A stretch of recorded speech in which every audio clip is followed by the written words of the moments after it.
Good morning. Good morning. Sending you some warm, positive vibrations. So this is Body Culinary, aka Peaceful Eating, and it is time for our 5 a.m. workout. It's time for the 5 a.m. workout. So put your natty dreads or your smooth hair up in something so that you can sweat. Have your 20 ounces of water nearby so you can make sure that you're nice and hydrated, right? Fridays, we're setting our heart rate monitors for other indoor. Monday through Friday, we're setting the heart rate monitor for functional training. So if you want recommendations on my favorite heart rate monitor, hit me up, send me a message, or contact me on bodyculinary.com. So functional training is Monday through Thursday. Fridays we're setting for other indoor, and if we're doing movement outside, we want to be able to track and see some trends in terms of our movement. We want to see how our body is affected by the positive impacts of stress.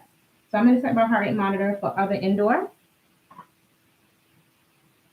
Heart rate monitor, come on. Getting started. And I'm going to also keep the voice prompt up. So you can keep your voice prompt up just to give you little reminders to get moving, and also to make sure that you're safe, right? And see exactly how your heart rate is responding. So I can see my heart rate right now is at 75 beats per minute, right? That's represented beats per minute, and as a percentage, that is 42% of max, right? So I'm gonna put my heart rate monitor down by the side, right? And a couple of things we're going to check in before we start moving is posture to make sure our backs are nice and safe. You're going to make sure that your pelvis, this you might think it looks cute, but this is horrible for your back. This is pinching my spine. I'm going to tuck my pelvis under. So if you put one hand right here on your pubic bone, the other hand on your lower back, if this is a full bucket of water, if the water is spilling out the front, you have an anterior tilt, that is not good for the back. So you want to tuck the pelvis under. That's number one. Then we're going to take our belly button and draw it into the spine. If I'm touching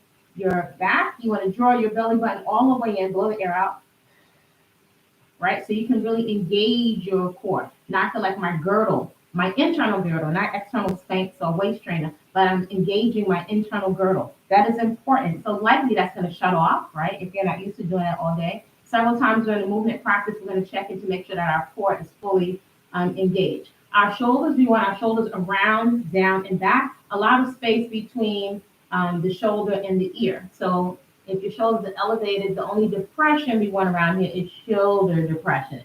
Your head and skull is a part of your spine, your cervical spine. So from computer neck, we want the spine to be nice and straight like a stick and drawn in slightly. So it's in alignment with the rest of the spine, pelvis is tucked under. Your imaginary headlights on your shoulders, your hips, your knees, and your ankles. You want them pointed straight ahead, especially on lateral movement. So if I'm doing lateral movement or side movement out to the side, I don't want my knee coming out this way because that's going to put unnecessary, unhealthy pressure on my knee joint. And you want to keep the knees nice and safe. If you have shoes with squat, you can use a bed, a stool, or a chair for a prop to keep the work out of the joints. We want the workload to go to the muscles, right? That water fun. The whole point of moving is to feel good, right? To get some and hide all the time, it's not beneficial